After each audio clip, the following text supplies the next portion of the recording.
என்ன வேணும் ஸ்கூலுக்கு எல்லாமே இங்கிருக்கு. Super Saravana stores, Chennai, Madurai, Kovai. புதிதாக சட்டமன்ற உறுப்பினரான ஆளுங்கட்சி உறுப்பினராக இருக்கக்கூடிய அவரை இந்த புரோட்டோகாலுங்கிற பேர்ல நிராகரிக்க முடியுதுன்னா அப்ப என்ன அர்த்தம்? அப்ப உள்நோக்கம் இருக்கு. மின்சாரத்துறையில ஒரு 18 ஆர்டிஸ்க்கு காணும். எப்படி பாக்குறீங்க? பல குற்றச்சாட்டுக்கு ஆளாகி திமுக திணறிக் கொண்டிருந்தது. அதனுடைய முடிவாகத்தான் தேர்தலில் தோல்வி அடைந்தது. சென்னை மவுண்ட் ரோட்ல இருக்கு, அண்ணா சாலையில் இருக்கு. அங்க எவ்வளவு பாதுகாப்பாக இருக்க வேண்டிய ஒரு விஷயம் 18 ஆர்டிஸ்ட் காணும்னு சொல்றது எவ்வளவு பெரிய அபத்தமான விஷயம். இப்ப கண்டுபிடிச்சிட்டாங்க, அதை காரணமானவங்களையும் கண்டுபிடிச்சிட்டாங்க. மின்சாரத்துறை அமைச்சர் சிடிஆர் நிர்மல்குமாருக்கு செந்தில் பாலாஜி அவர்கள் ஒரு விஷயம் சொல்றாரு. ஆர்டிஸ்ட் இருக்கு என்றால் அது சம்பந்தப்பட்டவங்களை நடவடிக்கை எடுக்க வேண்டியதானே நீங்க அப்படின்னு ஒரு கேள்வி. ஆனா அதிகமான ஒரு 22 எம்பிக்களுக்கு மேல இருக்கக்கூடிய திமுக தன்னை ஒதுக்கி கொண்டு போகின்ற பொழுதுக்கு காரணம் என்ன தெரியுமா? பின்னாளில் பாஜகவோடு இவர்கள் கூட்டணி சேருவதற்கு வாய்ப்பு இருக்கிறது. திமுக அதிமுக பாஜக கூட கூட்டணி வைக்கும் போதே அதிமுகவுக்கு ஓட்டு போடாதீங்க, பாஜக உள்ள வந்துரும், RSS உள்ள வந்துரும், இதெல்லாம் சொன்னவங்க தானே. அது எல்லாம் பழைய கதை. அப்படிப்பட்ட சூழ்நிலையில இப்ப ராஜ்யசபா எம்பியும் கொடுத்தீங்கன்னா அப்ப காங்கிரசினுடைய பிடியில நீங்க இருக்கீங்கன்னு அர்த்தம். சிவகுமார் கர்நாடகத்துல சொல்லி நீங்க என்ன செய்யணும்? காவிரியில அந்த மேகதாது அணை கட்டாமல் இருப்பதற்கும் தடையில்லாமல் ஒப்பந்தப்படி காவிரி நீரை திறந்து விடுவதற்கும் உத்தரவாதம் வாங்க. சிறந்த முதலமைச்சருங்கிற பேர் வரும்.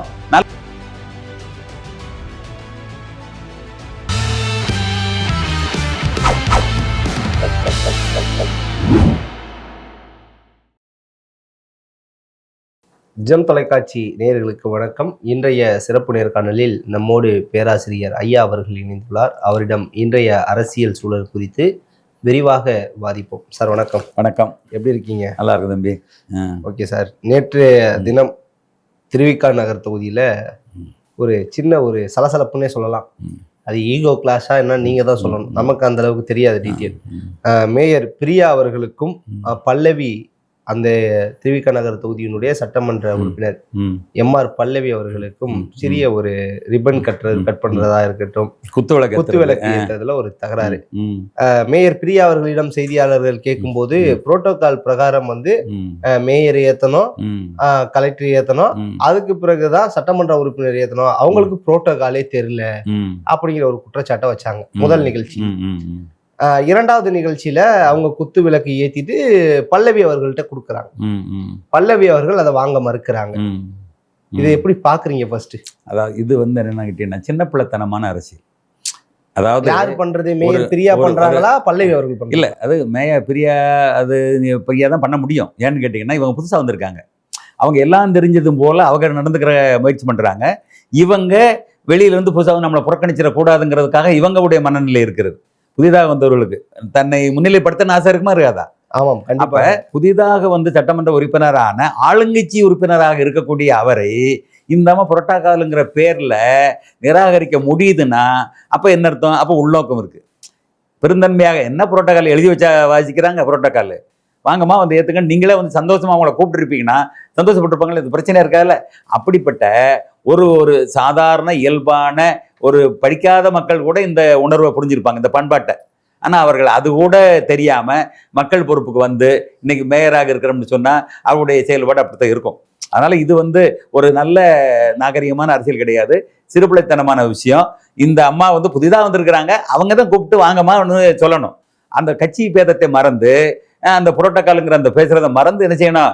ஒரு விழா, அந்த விழாவில் நம்ம அவங்களை அரவணைச்சு செய்வோம். அப்போ பார்க்குறவங்களுக்கு பரவாயில்ல, கட்சி வேற வேறையா இருந்தாலும் அவங்க நடத்துற விதம் நல்லா இருக்குன்னு பாராட்டியிருப்பாங்க. அந்த இது கூட உங்களுக்கு தெரியல. ஓகே, ஆனா சட்டமன்ற உறுப்பினர் பல்லவி அவர்கள் செய்தியாளர்கள்ட்ட சொல்லும்போது சொல்றாங்க, முதல் விஷயத்துல இது மாதிரி அவங்க வேணுங்கத்தையுமே பண்றாங்க, இது வந்து புரோட்டோகால் அப்படிலாம் வந்து சொன்னாங்க, எனக்கு தெரியாததாவே இருக்கட்டும், அவங்க புரோட்டோகால் அவங்களுக்கு தெரிஞ்சதாவே இருக்கட்டும். இரண்டாவது நிகழ்ச்சியில அதே பிரகாரம் புரோட்டோகால் படி பண்ணணும்னா மாவட்ட ஆட்சியர்ல கொடுக்கணும், இரண்டாவது எனக்கு எதுக்கு கொடுத்தாங்க அப்படின்னு கேள்வி கேட்கிறாங்க. சரி, அதான் அந்த கேள்வி. இல்ல அதுதான், அதாவது முதல்ல தப்பு பண்ணதை அப்ப பிரியா உணர்றாங்கன்னு அர்த்தம். மேயர் பிரியா உணர்றாங்க, நம்ம தேவையில்லாம அதை பண்ணிருக்க வேண்டாம்னு நினைக்கிறாங்க. மனசு தெரிஞ்சு நினைச்சாங்க, அந்த அம்மா திரும்ப கூப்பிடுறாங்க, அடுத்த நிகழ்ச்சியில நினைச்சாங்க கூப்பிடுறாங்க. இது ஒன்றும் பேசப்படுற பொருளாகவும் இல்லை, இது நம்ம விடுறது நல்லது, பேச வேண்டாம், விடுங்க அடுத்ததுக்கு. ஓகே சார், தமிழக வெற்றி கழகம் ஆட்சி ஆரம்பித்துன்னு சொல்றதை விட கரெக்டா மே 4ஆம் தேதி வாக்கு எண்ணிக்கையானது நடந்துச்சு. இன்னைக்கு ஜூன் 4, நேற்றைய தினம் ஜூன் 4, 1 மாத காலம் ஆயிருச்சு. ஒரே 1 மாத காலம் ஆயிடுது. இந்த இதுல ஒரு பெரிய குற்றச்சாட்டு, நேத்து மின்சாரத்துறையில ஒரு 18 ஆர்டிஸ்க்கு காணும். எப்படி பாக்குறீங்க? ஃபர்ஸ்ட் இது காரணம் யாரா தான் இருப்பாங்க? அதாவது ஏற்கனவே நம்ம சொல்லியிருக்கிறோம், திமுகவுடைய ஆட்சியில இந்த 5 ஆண்டுகள்ல பல ஊழல்கள் குற்றச்சாட்டு நடந்தது, பல அமைச்சர்கள் மீது குற்றச்சாட்டு வந்தது. KNR மீது 3 முறை அமலாக்கத்துறை வந்து இது நோட்டீஸ் கொடுத்து நீங்க வழக்கு பதிவு பண்ணுங்கன்னு காவல்துறையுடைய சொல்லியும் கூட நடக்கல. இதுதான் யதார்த்தம்.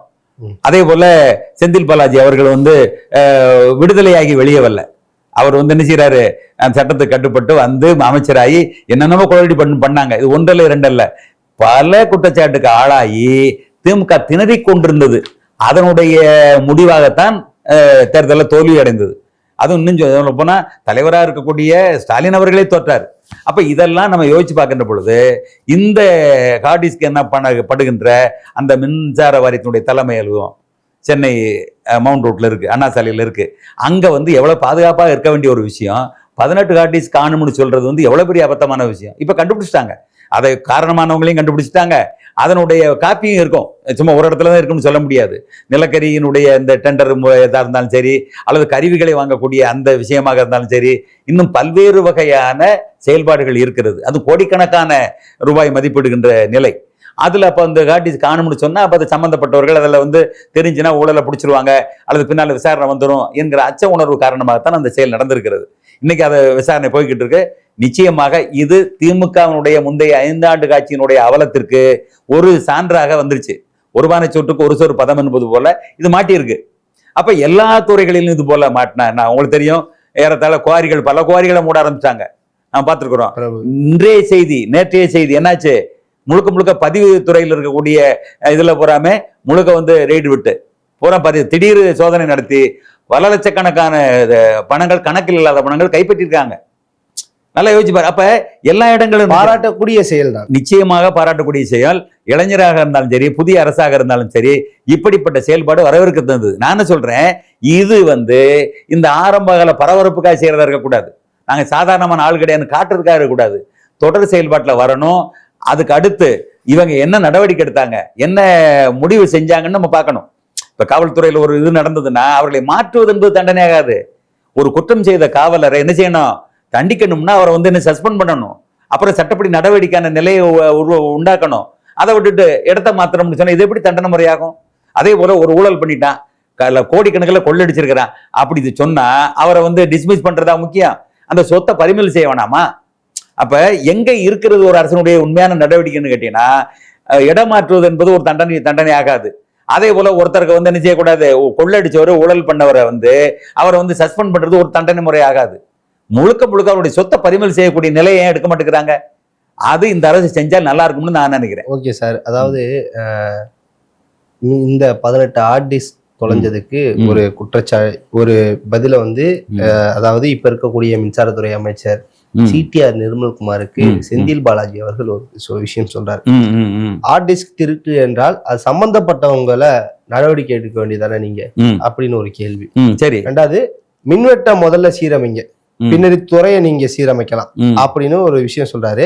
தாவேக அமைச்சருக்கு துறை சார்ந்த விவரங்கள் புரிதல் இல்லாததால தேவையில்லாம குறை கூறுறாரு அப்படிங்கிறாரு. இது எப்படி இருக்குன்னா, தேர்கூட்ல கலைச்சு விடுற மாதிரி சும்மாவே நடவடிக்கை எடுத்துக்கிட்டு இருக்காங்க. இப்படி சீன் என்ன செய்வாங்க, அவங்க இன்னும் முனைப்போட்டதும் செயல்படுவாங்க. நான் என்ன சொல்றேன், எப்ப ஹார்டிஸ்க்கு காணும்னு கண்டுபிடிச்சாங்களோ அதுவே ஒரு பெரிய விஷயம் தானே. அப்ப ஆர்டிஸ்ட் காணுங்கிறத கண்டுபிடிச்சவங்க அது காரணமானவங்களை கண்டுபிடிக்காம விட்டுருவாங்களா? அதுக்கு முன்னால இவர் ஏன் அவசரப்படுறாரு? நீங்க ஏன் அவசரப்படுறீங்க? நீங்க பொறுமையா இருக்க வேண்டியதானே. அரசு தன் கடமை செய்து அமைச்சர் அதுக்குரிய நடவடிக்கை எடுத்துக்கிட்டு இருக்காரு. இன்றைக்கு வந்து காரணமானவங்க கைது செய்யப்படுறாங்க, விசாரணை நடந்துகிட்டு இருக்கு. அப்ப உண்மையான குற்றவாளிகள் தண்டிக்கப்படுவாங்க. அப்ப அதுக்கு முன்னால நீங்க ஏன் அவசரப்படுறீங்க? இதுதான் நம்ம கேட்கிற கேள்வி. அப்ப அவருக்கு ஏன் பதட்டம் வருது? அடிப்படையில் இந்த அரசு வந்து இவ்வளவு தூரம் துரிதமாக செயல்படுறாங்க, நடவடிக்கை எடுக்காங்கிறது ஒரு பெரிய பாராட்டுக்குரிய விஷயம். அதை தொடர்ந்து செய்யணுங்கிறத நம்ம விருப்பம். அதே நேரத்தில் இந்த இந்த சாதாரணமான அப்பாவிகளை போய் நல்லா புரிஞ்சுக்கங்க. மொட்டை அடிக்கிறவன் ஒரு 10 ரூபா 20 ரூபா வந்து ஒரு டிப்ஸ் வாங்கிட்டான்னு சொல்லி அவனை டிஸ்மிஸ் பண்றது, சஸ்பெண்ட் பண்றதுங்கிறது வந்து ரொம்ப பரிதாபமான நிலைமை. பெரிய பெரிய முதலைகள்லாம் இருக்காங்க, அவங்கள நடவடிக்கை எடுங்க. 1000 சிறு குற்றவாளிகளை போய் நீங்க போய் டச் பண்ணி கஷ்டப்படுத்துறதை விட ஒரு பெரிய முதலையை பிடிச்சினால போதும். அதனால அப்பாவி சேப்பாய்கிட்ட போய் உங்களுடைய அதிகாரத்தை காட்டாதங்க. அந்த சின்ன சின்ன தவறுகளை போய் பெருசுப்படுத்தாதங்க. பெரிய பெரிய ஊழல் முதலைகள் இருக்காங்க, அவங்கள கண்டுபிடிச்சு அவங்கள்ட்ட இருக்கிற பணத்தை நீங்க என்ன செய்யணும்? அபகரிக்கணும். அரசுக்கு உரிய கஜானா கொண்டு வரணும். அப்ப குற்றம் செய்தவங்களுடைய அந்த ஊழல் செய்யக்கூடிய பணத்தை பூரா நீங்க வந்து நீங்க மீட்டெடுத்தீங்கனாலே போதும். ஒரு பட்ஜெட் பல பட்ஜெட் போடுற அளவுக்கு தமிழக அரசுக்கு நிதி கிடைக்கும். Okay sir. டெல்லியில ஜூன் 8ஆம் தேதி நடைபெற உள்ள இந்தியா கூட்டணி கட்சிகளுடைய ஆலோசனை கூட்டத்தை திமுக புறக்கணிச்சிருக்காங்க. காங்கிரஸ் பங்கேற்கக்கூடிய எந்த கூட்டத்திலும் இனிமே பங்கேற்க மாட்டோம் அப்படின்னு திமுக தலைமை அறிவிச்சிருக்காங்க. அந்த இந்தியா கூட்டணியில இருக்கக்கூடிய மற்ற கட்சிகளுடைய போராட்டமோ அதுல எல்லாம் கலந்துக்குவோம், ஆனா காங்கிரஸ் இருக்க இடத்துல நாங்க இனிமே இருக்கவே மாட்டோம் அப்படின்னு ஒரு முடிவு எடுத்தோம். அதனாலதானே கனிமொழி வந்து ஆரம்பத்திலேயே கோரிக்கை வச்சாங்க, இந்த பாராளுமன்றத்துடைய இருக்கையை மாத்துங்க. காங்கிரஸோட ஒட்டி ஒரு வாடிக்கு உட்கார்ந்துட்டு இருந்ததுக்கு முன்னால இத்தனை வருஷம் இப்ப எங்களை முதல்ல ஊத்திட்டாங்க, நாங்க இனிமே அவங்கள ஒட்டி உட்கார மாட்டோம், எங்களை தனியா போடுங்கன்னு இந்த ஸ்கூல்ல சின்ன பிள்ளைய சண்டை போட்டுக்கிட்டு ஒதுங்கி போகும் இல்லையா, அது போல இருக்கு. நீங்க மக்கள் பணியை செய்ய போனவங்க இடத்த பத்தி ஏன் கவலைப்படுறீங்க? நீங்க பாராளுமன்றத்தில் பேச வேண்டியது பேசுங்க, செய்ய வேண்டியது செய்யுங்க. பக்கத்துல யார் இருக்கா, எதுக்கு யார் இருக்கானே பாக்குறீங்க? அந்த அளவுக்கு சின்ன பிள்ளைத்தனமா இருக்கிறது அது அல்ல. இன்றைக்கு வந்து இந்தியா கூட்டணி என்பது பாஜகவுக்கு எதிராக இந்திய மாநிலங்களிலெல்லாம் சிறைந்து கட்டமைக்கப்பட்டது. இந்தியா கூட்டணி நிலைமை எப்படி இருக்கு? மம்தா பானர்ஜி நிலைமை என்ன? அகிலேஷ் யாதவனுடைய நிலைமை என்ன? கேஜ்ரிவாலுடைய நிலைமை என்ன? ஸ்டாலினுடைய நிலைமை என்ன? யோசிச்சு பாருங்க. அத்தனை பேர் அதலபாத்துல விழுந்து கிடக்குறாங்க. அப்புறம் இந்தியா கூட்டணி எங்க எந்திக்கிறதுக்கு எங்க இருக்கு? அப்ப இந்தியா கூட்டணி கூட்டிட்டோம்னா என்ன? இப்ப காங்கிரஸ் வந்து ஒரு அகில இந்திய அளவுல பலமா இருக்கு. இன்னைக்கு பல மாநிலங்கள்ல இன்னைக்கு மெல்ல மெல்ல வந்துகிட்டே இருக்கு. இப்ப கேரளாவில் அரசாட்சி வந்துருச்சு, அதே போல கர்நாடகத்துல வந்துருச்சு, தமிழ்நாட்டில் கூட்டணி ஆட்சியில பங்கெடுத்துருச்சு. எனவே அதுக்கு ஒரு ஒரு ஒரு இது இருக்கிறது, அடித்தளம் இருக்கிறது. அது எழுந்து வளர்வதற்கான வாய்ப்புகள் இருக்கிறது. அப்ப மாநில கட்சிகள் பூராம என்ன செய்கிறது? இப்ப பூரா வீழ்ச்சி அடைஞ்சுக்கிட்டு இருக்கு. அப்ப நான் அங்க வந்து சேர மாட்டேன் அப்படிங்கிற இந்த கோபத்துல செஞ்சா அப்ப நீங்க என்ன தேசிய நல்ல இல்லையோ பாஜகவுடைய எதிர்ப்புலயே நீங்க என்ன செய்றீங்க? பின்வாங்குறீங்கன்னு அர்த்தம். இப்ப இவருடைய இடத்த வந்து நிரப்புறதுக்கு தாவாய்க்கா இருக்கு, நினைச்சா இந்தியா கூட்டணியில போய் சேரலாம். ஆனா அதிகமான ஒரு 22 எம்பிக்களுக்கு மேல இருக்கக்கூடிய திமுக தன்னை ஒதுக்கி கொண்டு போகின்ற பொழுதுக்கு காரணம் என்ன தெரியுமா? பின்னாளில் பாஜகவோடு இவர்கள் கூட்டணி சேருவதற்கு வாய்ப்பு இருக்கிறது. ஏன்னு கேட்டீங்கன்னா காங்கிரஸ் இல்லைன்னு ஆகி போச்சு, விசிகா கம்யூனிஸ்ட் எல்லாமே மறைமுகமா இப்ப உள்ள போயிடுச்சு. இனி இந்த 5 வருஷத்துல அவங்க ரொம்ப ஸ்ட்ராங் ஆயிடுவாங்க, ஒரு புரிதல் வந்துடும். அப்ப திரும்ப திமுகவோட சேருவாங்கிறதுக்கு எந்த உத்தரவாதமும் இல்லை. அதே போல அண்ணாதிமுக தனியா நிக்குது, பாஜக தனியா நிக்குது. இப்ப அண்ணாமலை வேற கட்சி ஆரம்பிச்சு அவர் ஒரு பலத்தை உருவாக்க போறாரு. இப்படிப்பட்ட தமிழரை விட்டீங்க பாருங்க. நாம் தமிழரை விட்டோம்னா நம்ம விடல, அவங்களா நினைச்சிட்டாங்க விடும்படி ஆக்கிட்டாங்க, நம்ம விடல. அப்ப அந்த அடிப்படையில திமுக வந்து பாஜகவோடு கை கோர்ப்பதற்கு முகாந்திரமாக நாம இதை யோசிக்கலாம். நான் மெல்ல மெல்ல வந்து இந்தியா கூட்டல இருந்து விலகிறேன், இப்ப நான் கூட்டத்தில் சேர மாட்டேன், அதுக்கடுத்து எதுலையுமே நான் கலந்துக்கிட மாட்டேன், மறைமுகமா முன்னால உங்களுக்கு ஆதரவு கொடுத்துக்கிட்டு இருந்தேன், இனிமே வெளிப்படையா உங்களுக்கு ஆதரவு கொடுக்குறேன்.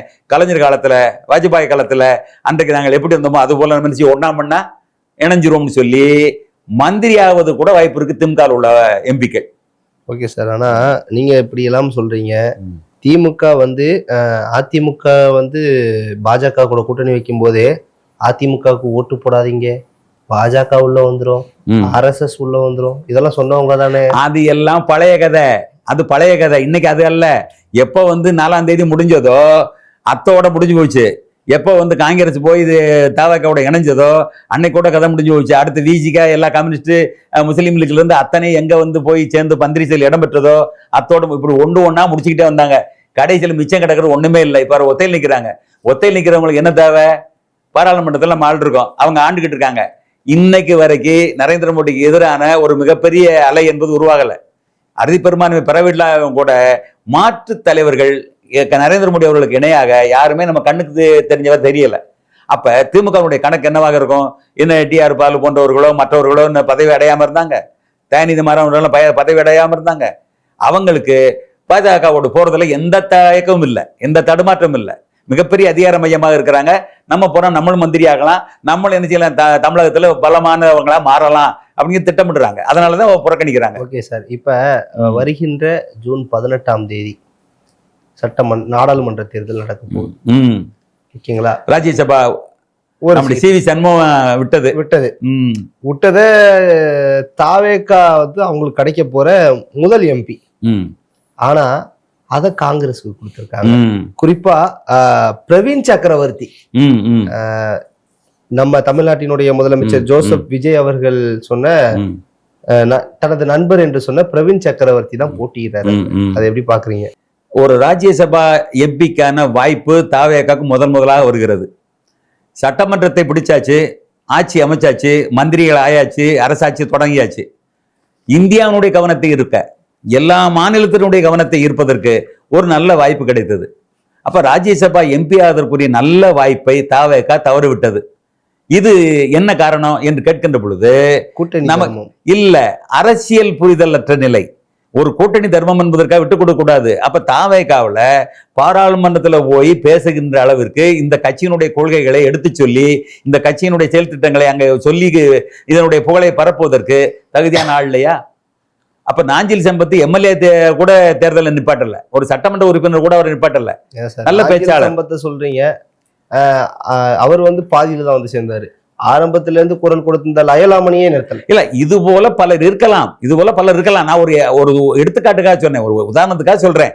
அப்படி இருக்கின்ற பொழுது கட்சியில தேர்ந்த ஒரு சிந்தனையாளர்களை, பேச்சாளர்களை, அறிவாளிகளை தேர்ந்தெடுத்து நீங்கள் வந்து அந்த பாராளுமன்றத்தினுடைய ராஜ்யசபாக்கு அனுப்ப முடியலன்னு சொன்னா அப்ப உங்க கட்சிக்குள்ள தகுதியான ஆட்கள் இல்லை என்பதை நீங்களே ஒத்துக்கொண்டதாக ஆகிறது ஒன்று. ரெண்டாவது, காங்கிரஸுக்கு ஏற்கனவே 5 பேருக்கு 2 மந்திரி கொடுத்ததே பெரிய விஷயம். அதுவும் கூட கூட்டணியில் இல்லாம புதுசா வந்தது. அப்படிப்பட்ட சூழ்நிலையில இப்ப ராஜ்யசபா எம்பியும் கொடுத்தீங்கன்னா அப்ப காங்கிரசினுடைய பிடியில நீங்க இருக்கீங்கன்னு அர்த்தம். ஏன்னா காங்கிரஸ் வந்து ஒரு மத்தியில் ஆளுங்கட்சி கிடையாது. கர்நாடகத்திலையும் கேரளாவிலையும் இன்னைக்கு ஆளுங்கட்சியா மாறி இருக்கு. ஆனா அப்படிப்பட்ட காங்கிரஸுக்கு நீங்க விட்டுக் கொடுப்பதன் மூலமாக உங்க நண்பர் கூட வச்சுக்கிருவோம். ஏன்னா தேர்தலுக்கு முன்னால உங்களோடு கூட்டணி சேர்க்கின்ற முயற்சியில அவங்க தான் அதிகமா செஞ்சாங்க, அது நாடறிஞ்ச விஷயம். அந்த நன்றிக்காக நீங்கள் அவர் கொடுப்பதாக இருந்தால் ஒன்றே ஒன்று நீங்கள் கேட்டு பெறுங்கள். மத்திய தலைமை நம்முடைய சோனியாட்ட சொல்லி, ராகுல்கிட்ட சொல்லி, ஏன் வந்து சிவகுமார் கர்நாடகத்துல சொல்லி நீங்க என்ன செய்யணும், காவிரியில அந்த மேகதாது அணை கட்டாமல் இருப்பதற்கும் தடையில்லாமல் ஒப்பந்தப்படி காவிரி நீரை திறந்து விடுவதற்கும் உத்தரவாதம் வாங்க. சிறந்த முதலமைச்சருங்கிற பேர் வரும், நல்ல ராஜேந்திரமான செயல்பாடுன்னு பேர் வரும். அப்ப ராஜ்யசபையை வந்து காங்கிரஸுக்கு விட்டு கொடுத்து தமிழகத்தினுடைய நலனை சிறப்பாக பாதுகாத்து விட்டார் எங்கள் முதல்வர் சொல்லி நாங்க பெருமைப்படுறோம். எதுவுமே இல்லாம நீங்க பாட்டுக்கு என்ன செஞ்சீங்க, ஒரு நல்ல தவக கிடைக்கக்கூடிய ஒரு நல்ல வாய்ப்பை, அது அகில இந்திய அளவிலே அறிமுகமாகக்கூடிய ஒரு வாய்ப்பை நீங்க விட்டு கொடுக்கிறது என்பது ஒரு ராஜேந்திர அரசியலா தெரியல. இது வந்து ஒரு ஒன்னும் சொல்ல போனா நம்ம கட்சியினுடைய அந்த இது மதிப்பவே நம்மளே இறக்குற மாதிரி இருக்கிறது. இறுதியா ஒரே ஒரு கேள்வி. முதலமைச்சராக பதவியேற்ற பிறகு தமிழ்நாட்டினுடைய முதலமைச்சர் திரு ஜோசப் விஜய் அவர்கள் தான் ராஜினாமா செய்த திருச்சி கிழக்கு தொகுதி மக்களை போய் சந்திச்சார், நிறைய பேசினார். குறிப்பா அதாவது கவர்ச்சியில வந்துட்டோமா இங்க என்ன அப்படின்னார். அதே மாதிரி பார்த்து பேசுங்க, ஏதாவது வந்துட போகுது, வாயில வந்துட போகுது, நமக்கு கொஞ்சம் ஞாபகம் வருது அப்படி எல்லாம் பேசினார். அந்த பேச்சுக்கள் எப்படி இருந்தது? ஒண்ணு, வருகின்ற 18 முதலமைச்சராக பொறுப்பேற்ற பிறகு விஜயோடைய முதல் கூட்ட தொடர் வந்து கூட இருக்கு. இதை பத்தி என்ன நினைக்கிறீங்க? அதாவது என்னை பொறுத்தவரை திருச்சியில் அவர் பேசிய பேச்சு என்பது ஏறத்தாழ பிரச்சாரத்துக்கு பொழுது பேசிய, எழுதி கொடுத்து பேசிய சினிமா வசனம் போலதான் இருந்தது என் பார்வையில். ஏனென்றால் இன்றைக்கு வந்து அவர் முதலமைச்சர் ஆயிட்டாரு. ஒரு பக்குவமான நிலையில நன்றி சொல்லக்கூடிய செயல் சொல்லிட்டு நாங்கள் செய்ய போற செயல் திட்டங்களை சொல்லியிருக்கணும். நடக்கிற குற்றச்சாட்டுகளை பூரா என்ன செய்யணும், நாங்கள் திரும்ப சரி செய்து விடுவோம், அது பாலியல் குற்றச்சாட்டாக இருந்தாலும் சரி, சிறுமிகளுடைய பாதிக்கப்பட்ட விஷயமாக இருந்தாலும் சரி, அதை நாங்கள் சரி செய்துவோம், உடனடியாக நாங்கள் அதுக்கான ஏற்பாடுகளை செய்கிறோங்கிற மாதிரி சொல்லணும். அதே போல் வந்து உங்களுக்கு தெரியும், ஏற்கனவே வந்து இந்த கவினுடைய கொலை வழக்கில் அது சம்மந்தப்பட்டவங்களுடைய தாயார், காவல்துறை அதிகாரி இந்த தாயாரை 10 மாதங்களாக கைது செய்யலை. அதை இந்த அரசு வந்து உடனடியாக செய்தது, அது பாராட்டணும். ஏன்னா இப்படிப்பட்ட பாராட்டக்கூடிய விஷயங்களை போறான்னு சொல்லி இனி இதே போல நாங்கள் எல்லாத்தையும் சரி செய்வோம் சொன்னாரு. டாஸ்மாக் கடைகளை முன்னதை சொன்னாரு. இல்ல அதுதான் அப்படி சொல்லியிருந்தா அதோட நிறுத்திருக்கலாம். நன்றி சொல்லக்கூடிய கூட்டம் தானே. அதை எப்பயும் போல சவால் விடுவது, அதை கேலி செய்வது, எதிர்கட்சிகளை வந்து துச்சமாக நினைச்சு பேசுவது என்பது ஒரு முதலமைச்சர் ஆன பின்னால அது வந்து சரியாக இருக்காது. இப்ப எல்லோருக்குமான முதலமைச்சர், நீ யாரை நோக்கி பேசுகிறீர்களோ அவர்களுக்கு நீங்க தான் முதலமைச்சர். அப்ப அந்த பொறுப்புணர்வோடு நீங்க என்ன செய்யணும், உங்களுடைய பேச்சை அமைக்கணும். அதான் முக்கியமான. தூர்ந்து போன கட்சி, தூரசக்தி, பாரசக்தி, கோரசக்தி, சாதாரணமா எல்லாருமே என்ன டோல் பண்றேன், நவீன ராஜேந்திராக மாறிட்டாரு அப்படிங்கிற மாதிரி. நான் எதுக்கு சொல்றேன், இன்றைக்கு நீங்கள் முதலமைச்சர், எல்லோருக்குமான முதலமைச்சர். அந்த நினைவோடு கொஞ்சம் பக்குவமாக பேச வேண்டும். இனிமே வந்து என்ன செய்யக்கூடாது, எழுதி கொடுத்தேன் பேசணும் நிலைமை மாற்றணும். ஸ்டாலின் அவர்களே எழுதி கொடுத்ததை வாசிக்கக்கூடியவரே பின்னால சுயமாக சரளமாக பேசக்கூடிய அளவுக்கு தன்னை வளர்த்து கொண்டார். அதுபோல நீங்க என்ன செய்யணும், இனிமே எழுதி கொடுத்ததை பேசாமல் மனதில் பட்டதை பேசுங்க, யதார்த்தமா நடக்கிறத பேசுங்க, நடக்க வேண்டியதை பேசுங்க. அதுதான் ஒரு சிறந்த முதல்வருக்கான வளர்ச்சியாக இருக்கும். அதைத்தான் இந்த மக்கள் எதிர்பார்க்கிறார்கள். ஓகே, முதல் கூட்டத்தொடர் வருகிற 18ஆம் தேதி நடக்குது. அதை பத்தி என்ன நினைக்கிறீங்க? இன்னைக்கு நடந்த ஆலோசனை கூட்டத்துல 436 வாக்குறுதிகள் குறித்து ஆலோசனை நடத்தியிருக்காங்க. இதை எப்படி பார்க்குறீங்க? அதுதான், அதாவது இந்த ஆலோசனை கூட்டம் அல்லது சட்டமன்ற கூட்டத்தொடர்கள் எல்லாமே இவர்களுக்கு பயிற்சியாகத்தான் இருக்கும். என்னால் அவர்களை கூட சொல்ல முடியாது. என்னன்னா வந்திருக்கிறாங்க, பல பிரச்சனைகளை சந்திச்சிருக்கிறாங்க, பல செயல்களை செய்கிறாங்க, முன்னெடுப்புகளை செய்கிறாங்க, பாராட்டுக்குரிய அம்சங்களும் இருக்கிறது. அதே நேரத்தில் இன்னும் வந்து கேட்கப்படுகின்ற கேள்விகளுக்கு இடம் தரக்கூடிய விஷயங்களும் இருக்கிறது. எல்லாம் தாண்டி படிப்படியாக 1 மாதம் ஆயிருக்கு. குறைஞ்சபட்சம் எல்லாரும் சொல்ற போல ஒரு 6 மாதமாவது கொடுத்து பல கூட்டத்தொடர்கள் நடக்கட்டும், பல ஆலோசனை கூட்டங்கள் நடக்கட்டும். நடந்து அவர்கள் என்ன ஆலோசிக்கிறார்கள், என்ன முடிவெடுக்கிறார்கள், என்ன வெளியே சொல்லுகிறார்கள், என்ன செய்கிறார்கள் என்கிற எல்லாத்தையும் பார்த்து பொறுமையாக அதை என்ன செய்யணும், நம்ம இந்த அரசை, விஜய் அவர்களுடைய அந்த ஆளுமையை நம்ம என்ன செய்யணும், கேள்விக்குள்ளாக்குவதோ அல்லது பாராட்டுவதோ என்பதாக இருக்கணும். அதனால அவசரப்பட்டு நம்ம எல்லாத்துக்கும் நம்ம பெரிய எதிர்பார்ப்புகளோடு என்ன செய்யக்கூடாது, நம்ம அவங்களை குறை சொல்லக்கூடாது. அதனால நிச்சயமாக இந்த ஆட்சி நன்ற முறையில் நடக்கும்னு நான் நம்புறோம். அதுக்கு பின்னால விஜய் அவர்களும் சரியாக கொண்டு செல்வார் என்று நம்பிக்கை இருக்கிறது. ஓகே, உங்க சிறப்பான தகவல் ரொம்ப மகிழ்ச்சி தம்பி. என்ன வேணும் ஸ்கூலுக்கு, எல்லாமே இங்க இருக்கு. Super Saravana stores, Chennai, Madurai, Kovai.